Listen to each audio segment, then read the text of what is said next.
آقایون درس امروز خیلی مهمه، سر صدا نشنوم ازتون. شاعر اومده گفتی که گل در بر و می در کف و معشوق به کام است.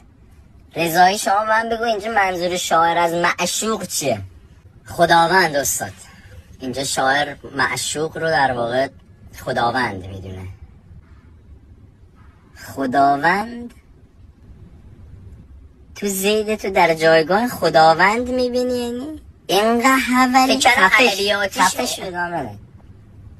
محمودی گل در بر و می در کف و می اینجا منظور شاعر از می. استاد منظور شاعر از می یعنی عرفان، رسیدن به عرفان و شناخت خداوند. عرفان عرق سگی، تو عرق سگی میخوری به عرفان میرسی، یعنی خفه شد. این چه رو برا چی تحویل من میده؟ تو مصرع دوم شاعر اومده گفته تا تو هم بسترم شوی. بستر میشه تخت، تخت خواب.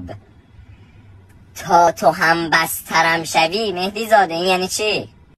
استاد هم بسترم شوی یعنی یه نوع قرار گذاشتنه. مثلا ما میریم طرفم میاد بعد با هم صحبت میکنیم، حالا صحبت کاری میخواد باشه یا هرچی اینا. یعنی تو فکر میکنی حاصل صحبت کاری مامان باباتی؟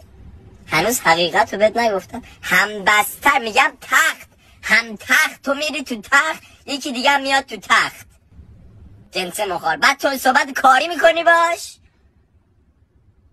پاشید گم شید همتون برین از کلاس بیرون بابا.